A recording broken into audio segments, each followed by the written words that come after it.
आज जो है हम लोग स्टार्ट करने वाले हैं नया topic, Dalton law of partial pressure. Dalton law of partial pressure. Last time में हम लोगों ने इक्वेशन जो है आइडियल गैस की डिराइव कर लिए थे। तो Dalton law of partial pressure जो है ये अप्लीकेबल किसके लिए, सबसे पहले ये चीज़ देख लेते हैं। तो it is applicable for non reacting gases. किसके लिए हम लोग बात करेंगे Dalton law of partial pressure में? नॉन रिएक्टिंग गैसेस के लिए बात करेंगे। तो इसका स्टेटमेंट क्या है Dalton law of partial pressure का? तो सबसे पहले ये देख लेते हैं, then we move toward the explanations. तो सबसे पहले इसका स्टेटमेंट ये है कि total pressure exerted by the mixture of non-reacting gases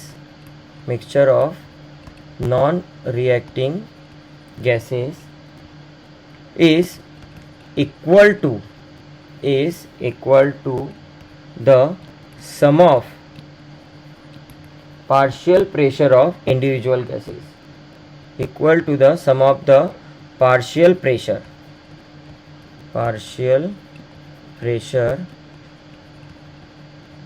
of individual gases। तो इंडिविजुअल गैसेस, ये स्टेटमेंट है किसका बेटा? Dalton law of partial pressure का। अब इस स्टेटमेंट को समझते हैं क्या बोला हुआ है, क्या लिखा है इन्होंने कि total pressure exerted by mixture of non reacting gases is equal to the sum of the partial pressure of individual gases. मतलब ये जो स्टेटमेंट है ये कुछ इस तरीके से बता रहा है कि PT nothing but the total pressure exerted by mixture of non reacting gases, जो किसके बराबर होगा?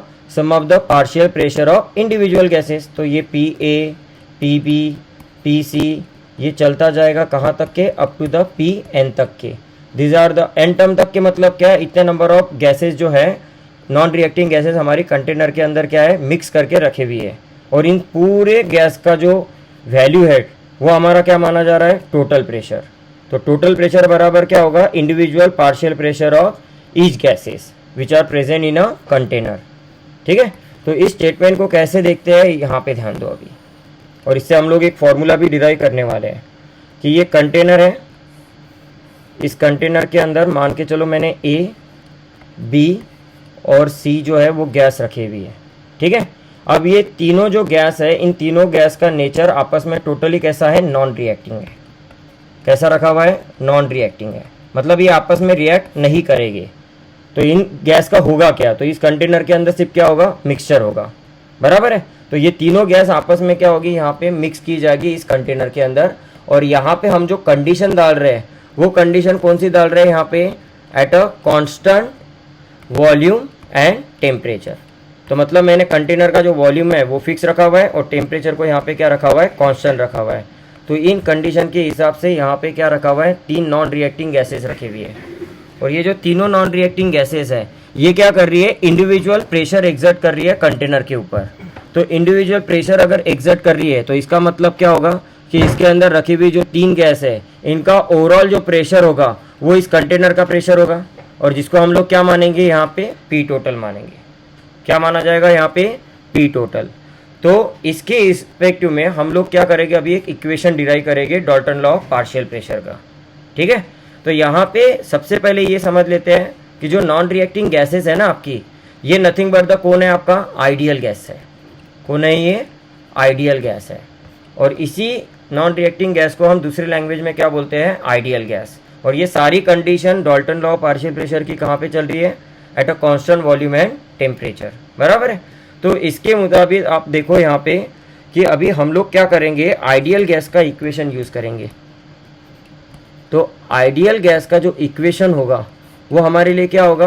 P V is equal to n R T, बराबर है। ये इक्वेशन रहेगा हमारा। अब इस इक्वेशन के हिसाब से आप देखो जो डाल्टन लॉ जो चल रहा है हमारा, ठीक है ना, non reacting mixture of gas का, वो कौन से कंडीशन पे चल रहा है? Constant volume and temperature. ये दोनों कंडीशन हमारी यहाँ पे क्या रखी गई है? कांस्टेंट रखी हुई है। इसका मतलब ये चेंज होने वाले नहीं है। तो मतलब मान के चलो मैंने 3 गैस लिए हैं, तो मैं इंडिविजुअल उनका आइडियल गैस इक्वेशन लिखता हूँ। PAV बराबर ये आ जाएगा NaRT, उसके बाद में आ जाएगा PBV बराबर NbRT और PCV बराबर NcRT। बराबर है। ये 3 गैस के तीनों इक्वेशन मैंने आइडियल के फॉर्म में क्या कर दिए, यहाँ पे लिख दिए।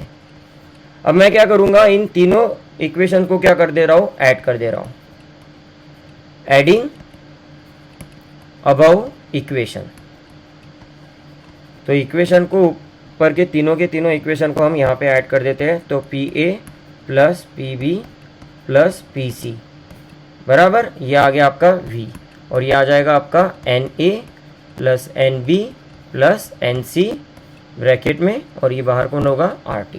P हमारा कौन है, यहाँ पे पार्शियल प्रेशर है, तो partial pressure of A, B and C, और ये N कौन है, हमारे मोल है, ठीक है ना।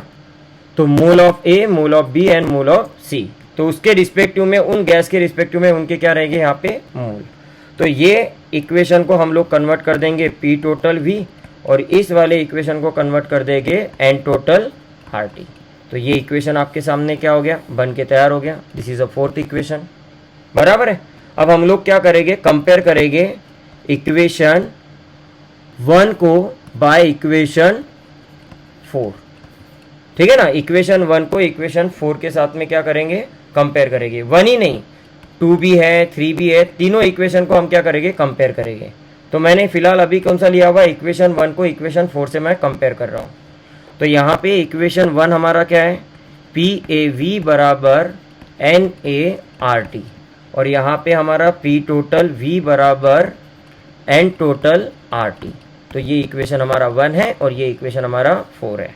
तो इनको हम लोग ने ले लिया इस तरीके से। तो यहाँ पे अभी V और V, RT एंड RT, ये क्या हो गया, कैंसिल आउट। तो क्या बचा बेटा हमारा, PA अपॉन P टोटल, और ये बचा हमारा NA अपॉन N टोटल, बराबर है। अब हमें पता है कि जो NA अपॉन N टोटल कौन बन गया, हमारा मोल फ्रैक्शन। तो ये PA upon P total, NA upon N total हमारा क्या बन गया, मोल फ्रैक्शन ऑफ A गैस, बराबर। तो P टोटल को उस साइड में मल्टीप्लाई कर देते हैं, तो PA बराबर क्या हो जाएगा, मोल fraction of A multiply by total pressure. तो इस तरीके से Dalton law of partial pressure of individual gas का हम लोगों ने यहाँ पे क्या कर दिया है, इक्वेशन बना लिया है, ठीक है ना। और इन्हीं इक्वेशन को हम लोग क्या करेंगे, न्यूमेरिकल को सॉल्व करने के लिए क्या करेंगे, यूज करेंगे, ठीक है ना। तो Dalton law of partial pressure जो है हमारा, ये किसके बेसिस पे चल रहा है बेटा, at a constant volume and temperature के कंडीशंस पे हम लोग चला रहे हैं। तो इसका स्टेटमेंट आप लोग को क्लियर हो गया कि जो एक कंटेनर है जिसके अंदर आपने नंबर ऑफ गैस रख दी है, उस इंडिविजुअल गैस का क्या होगा, खुद का प्रेशर होगा। तो ऐसे इंडिविजुअल गैस का प्रेशर हम लोग अगर रखेंगे इसके अंदर, तो ओवरऑल प्रेशर कितना रहेगा कंटेनर का, वो बराबर रहेगा P टोटल, बराबर है। और वही P टोटल हमारा कौन होगा, is equal to the individual partial pressure of gas.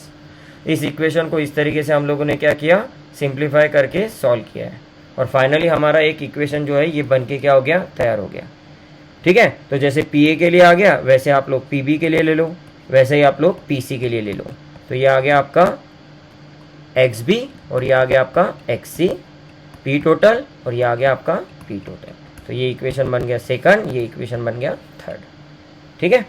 अब आपको पता ही है मोल फ्रैक्शन के डेफिनेशन के हिसाब से कि sum of the value of mole fraction of A plus mole fraction of B and mole fraction of C कितना रहेगा बेटा, 1 रहेगा, ठीक है ना।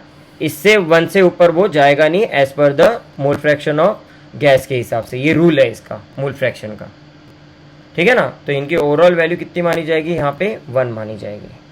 तो अभी हम लोग क्या करते हैं, इसके रिस्पेक्टिव में जो है हम लोग यहाँ पे क्या कर देते हैं, अभी क्वेश्चंस ले लेते हैं। तो मान के चलो अभी एक क्वेश्चंस हम लोग यहाँ पे ले लेते हैं इसके ऊपर। तो क्वेश्चन देखो आप, पेज नंबर जो है आपके मॉड्यूल का 28 नंबर है, और question number try your self में 24 नंबर का, ठीक है। तो 24 नंबर का हम लोग क्वेश्चंस यहाँ पे करेंगे। यहाँ पे क्या दिया हुआ है क्वेश्चंस में, गिवन डेटास हम लोग देख लेते हैं रीडिंग के हिसाब से क्या क्या चीज़ें दिया हुआ है। तो यहाँ पे आप लोग अगर देखोगे तो इसके अंदर नियॉन गैस है हमारे पास, ठीक है, neon gas and O2 gas, ये 2 गैस दिए हुई है, और इन दोनों गैस को क्या रखा हुआ है, एक कंटेनर के अंदर डाल के रखा हुआ है, ठीक है ना। तो एक कंटेनर के अंदर कौन सी गैस है आपकी, नियॉन गैस है, और दूसरी कौन सी है आपकी, O2 गैस है। ये आपका कौन है, नियॉन गैस, ठीक है। तो इन्होंने क्वेश्चन कैसा बोला हुआ है, neon and dioxygen gas mixture contain 70.6 gram dioxygen. मतलब ये कंटेनर के अंदर ये दो गैस रखे हुए है, नियॉन एंड O2 गैस, जिसके अंदर वेट जो है नियॉन गैस का कितना गिवन दिया हुआ है बेटा, 70.6 ग्राम गिवन दिया हुआ है, बराबर है। और वही आप लोग को O2 का कितना गिवन दे के रखा हुआ है इन्होंने, 167.6 ग्राम दिया हुआ है, बराबर है। तो इतना वेट जो है इस कंटेनर के अंदर इस गैस का क्या हुआ है, रखा गया है मिक्स के फॉर्म में, बराबर है। तो इस कंटेनर का प्रेशर कौन सा माना जाएगा बेटा, पी टोटल। और इंडिविजुअल गैस है तो इंडिविजुअल गैस का पार्शियल प्रेशर यहाँ पे, जैसे नियॉन का partial pressure PNE and O2 का पार्शियल प्रेशर क्या माना जाएगा, O2, बराबर है। उसके बाद में अभी क्या बोला हुआ इन्होंने, if the pressure of a mixture of a gas in a cylinder is 25 बार। मतलब ये जो दो गैस इसके अंदर मिक्स की गई है, 70 ग्राम और 167 ग्राम की, जो वेट में जो ग्राम यहाँ पे दिया हुआ है आपके सामने, ठीक है ना, किसका, नियॉन और O2 का। इन गैस को यहाँ पे क्या किया है, मिक्स करके रखा हुआ है, जिसका कंटेनर का जो टोटल प्रेशर है वो आपका कितना दिया हुआ है इन्होंने, मिक्सचर का 25 बार, इतना दे के रखा हुआ है। तो मैं यहाँ पे लिख देता हूँ कि हमारा जो मिक्सचर ऑफ गैस का जो ओवरऑल प्रेशर है उस सिलेंडर का, वो दिया हुआ है यहाँ पे 25 बार, इतना दे के रखा हुआ है। तो उन्होंने बोला हुआ है कि पार्शियल प्रेशर पता करो O2 का और पार्शियल प्रेशर पता करो नियॉन का कितना रहेगा, ठीक है। ये चीज़ आप लोग को यहाँ पे क्या करनी है, पता करनी है। तो चलो सॉल्यूशन की तरफ बढ़ते हैं। तो सॉल्यूशंस हम लोग का किस तरीके से लिखा जाएगा कि भाई एक कंटेनर जिसके अंदर दो गैस है मिक्स फॉर्म में रखी हुई है, एक है नियॉन और दूसरी है O2। तो मिक्स फॉर्म में रखी हुई है तो इनका जो वेट है वो कितना है, 70 ग्राम नियॉन का है और 167 ग्राम किसका दिया हुआ है, O2 का दिया हुआ है, बराबर है। और पूरे कंटेनर का जो ओवरऑल प्रेशर है वो आपका कितना दिया हुआ है, 25 बार, बराबर है। और ये सारे गिवन डेटा देने के बाद हम लोग को क्या पूछा है उन्होंने, partial pressure of O2 and partial pressure of neon, इनका आप लोग को क्या करना है, आंसर निकालना है। तो हमारे पास देखो, इसे निकालने के लिए हमारे पास फॉर्मूला क्या है, पार्शियल प्रेशर ऑफ PO2 बराबर क्या होगा, मोल fraction of O2 multiply by P total, और पार्शियल प्रेशर ऑफ नियॉन बराबर by mole fraction of neon multiply by P total. ये आपके पास दो फॉर्मूले हैं, क्योंकि ये डॉल्टन लॉ पार्शियल प्रेशर का ही है क्वेश्चन, बराबर है। तो इसके लिए सबसे पहले हमें क्या निकालना पड़ेगा, यहाँ पे मोल फ्रैक्शन पता करने पड़ेंगे। तो मोल फ्रैक्शन को पता करने के लिए सबसे पहले हमें मोल निकालना पड़ेगा। तो मोल ऑफ O2 निकालो और मोल ऑफ नियॉन निकालो, कितना आ रहा है। तो सबसे पहले मोल ऑफ O2 निकालने के लिए O2 के कितने मोल दे के रखे हुए हैं, यहाँ पे O2 के कितने मोल्स दे के रखे हुए हैं, तो यहाँ पे O2 का दिया हुआ है 167.6 ग्राम। तो ठीक है, तो गिवन वेट है 167.6 ग्राम और मॉलिक्यूलर वेट कितना होगा O2 का, 32। तो इसके हिसाब से आंसर कितना होगा, 167.6 डिवाइडेड बाय 32। तो ये आ जाएगा आपका 5, बराबर है। और सॉरी यहाँ पे लिख दिया मैंने, ये आ जाएगा इसके सामने, ये आ गया 5। अब दूसरा जो है वो नियॉन का निकालना है। तो नियॉन का वेट कितना दिया हुआ है, 70.6। तो ये दिया हुआ है 70.6 डिवाइडेड बाय नियॉन का कितना होता है बेटा, 20। तो 70.6 डिवाइडेड बाय 20 कितना होगा, 3.53। और ये आपका कितना था, 5.23 के आसपास। इतना आंसर आ रहा है हमारा, बराबर है। अब इसके टोटल मोल कितने बन गए, टोटल मोल हो गए 5.23 प्लस 3.53। तो ये हो गया हमारा ओवरऑल मोल। अगर देखा जाए तो ये हो गया 6 और ये हो गया 8 और ये हो गया 5 और 3 8। तो ये हो गया हमारा 8.86, मतलब नियरेस्ट टू हम लोग इसको क्या मान लेते हैं, 9, ठीक है। तो 9 हमारे टोटल मोल है, ठीक है, 9 हमारे क्या है यहाँ पे टोटल मोल है। अब आपके पास टोटल मोल आ गया, तो बस किसी एक का आप लोग को निकालना है, क्योंकि देखो पी टोटल किसके बराबर है बेटा, partial pressure of O2 plus partial pressure of neon, इसके बराबर होता है ये। तो आप लोग को करना ही क्या है कि इसके अंदर किसी एक का निकाल लो, दूसरे का ऑटोमेटिकली आपको क्या हो जाएगा यहाँ पे पता चल जाएगा, बराबर है। तो यहाँ पे मैं क्या करूँगा, सिर्फ PO2 का निकालूंगा। किसका निकालूंगा, यहाँ पे PO2 का निकालूंगा, अपने आप P नियॉन मतलब partial pressure of neon gas का ऑटोमेटिकली निकल जाएगा। तो उसके लिए हमें क्या करना पड़ेगा, सबसे पहले पता करना है हमें मोल फ्रैक्शन ऑफ O2 कितना होगा। तो मोल फ्रैक्शन ऑफ O2 के हिसाब से O2 का मोल कितना है 5.23, तो ये दिया हुआ है 5.23 और इसका हम लोग का टोटल मोल दिया हुआ है 9। तो इसके हिसाब से हमारा वैल्यू कितना आएगा, 5.23 को डिवाइड करेंगे 9 से तो ये आ जाएगा अपना 0.6 के आसपास। कितना आ रहा है ये, 0.6 के आसपास आ रहा है। तो 0.6 के आसपास हमारा क्या आ गया, मोल फ्रैक्शन आ गया। बस PO2 बराबर क्या आ जाएगा हमारा 0.6 मल्टीप्लाई बाय P टोटल कितना है हमारा 25। ठीक है, P टोटल हमारा कितना है 25। तो यहाँ पे हम लोग का अगर देखेंगे तो 0.6 मल्टीप्लाई बाय 25, तो ये कितना आ रहा है हमारा वैल्यू, आ रहा है हमारा कितना है ये 15, बराबर है। PO2 का वैल्यू कितना आ रहा है हमारा, PO2 का वैल्यू आ गया हमारा 15, पर 15 के आगे उसका यूनिट कितना लिखा हुआ है यहाँ पे, टोटल प्रेशर का यूनिट है बार में, तो यहाँ पे कितना आएगा 15 बार। ठीक है, तो ये निकल गया। तो P टोटल बराबर क्या कर देना है हमें, PO2 प्लस P नियॉन, बराबर है। P टोटल कितना है हमारा 25 और यहाँ पे PO2 कितना निकला है हमारा 15, और हमें कितना निकालना है, partial pressure of neon gas का निकालना है। तो बस यहाँ पे आप देख लो, तो P partial pressure of neon gas हम लोग को कितना मिल जाएगा 25 माइनस 15 बराबर कितना हो गया हमारे लिए 10। ठीक है, तो 10 हमारा जो रहेगा वो किसका रहेगा बेटा, नियॉन का पार्शियल प्रेशर रहेगा इसका। ठीक है, हम लोगों ने यहाँ पे ध्यान में रखना, हम लोगों ने वैल्यू जो है वो इस फॉर्म में रखी हुई है 5.23 और एक है हमारा 3.53 नियॉन है ना बेटा। तो यहाँ पे आप देख लो बराबर है कि सारा चीज़ हमारा 70.6 ग्राम गिवन है, तो ठीक है 70.6 ग्राम किसका दिया हुआ है, नियॉन का। तो नियॉन का वेट कितना है 20। चलो उसके बाद में O2 कितना दिया हुआ है 167.6, तो 167.6 ले लिया, डिवाइडेड में कितना लिया 32, तो एक का कितना आ गया 5.23 और एक का आ गया 3.53। तो ओवरऑल वैल्यू निकाल रहे हैं, तो ये कितना आ गया आपका 8.886, मतलब कितना आ रहा है 9। ठीक है, अप्रॉक्सीमेटली लेके चला हुआ है मैंने 9 यहाँ पे, तो ये ध्यान में रखना है, अप्रॉक्सीमेटली लेके चल रहा हूँ। तो यहाँ पे PO2 का ही हम लोग निकालेंगे, क्योंकि एक की वैल्यू पता चल गई, दूसरे की वैल्यू हम लोग निकाल सकते हैं।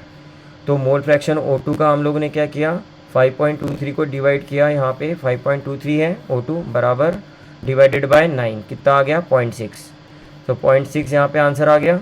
इसको हम लोग रख देंगे इस जगह पे, 0.6 मल्टीप्लाई बाय टोटल प्रेशर कितना है 25, तो आंसर कितना बन गया आपका 15। तो 15 हमारा PO2 निकल गया। तो बस 25 से 15 को माइनस कर देंगे, तो बचा हुआ जो 10 मिल रहा है वो किसका मिल रहा है, नियॉन का। तो इस तरीके से हम लोग के ये सॉल्यूशन जो है वो निकल गया है। ठीक है, थैंक यू।